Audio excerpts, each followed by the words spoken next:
అయితే మన దేశంలో ప్రస్తుత రాష్ట్రాల పరిస్థితి ఎలా ఉందంటే, ప్రశ్నిస్తే దాడులు చేస్తారు, అరెస్ట్ చేస్తారు.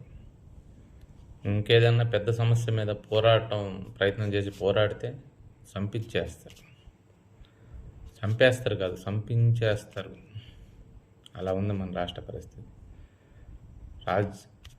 గతంలో పాత సినిమాలు ఉన్నాయి. సినిమాల్లో లాగా రౌడీ షీటర్ల అండదండలతో రాజకీయ నాయకులు ఎదుగుతుంటారు అనమాట. ఈ మధ్యకాలం కూడా అలాగే వస్తున్నాయి అనుకోండి. చెప్పండి, ఇప్పుడు రాజకీయ నాయకులు ప్రతి దాంట్లో ఇన్వాల్వ్ అవుతారు. రౌడీస్ని తయారు చేసేది రాజకీయ నాయకులే, వాళ్ళని పెంచి పోషించేది రాజకీయ నాయకులే, వాళ్ళని జైలుకి పంపించేది వాళ్ళే, వాళ్ళని విడిపించేది కూడా వాళ్ళే.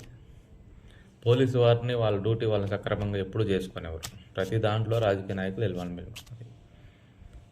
ఏదన్నా గట్టిగా మాట్లాడి ఇంకేదన్నా 10 మందిగా పోరాడితే కుల రంగులు పూసేది, మత రంగులు పూసేది, వాటిల్లో సెలిగాసుకుంటుండేది. ఏదేమైనా సేపుగా ఉంటారు రాజకీయ నాయకులు.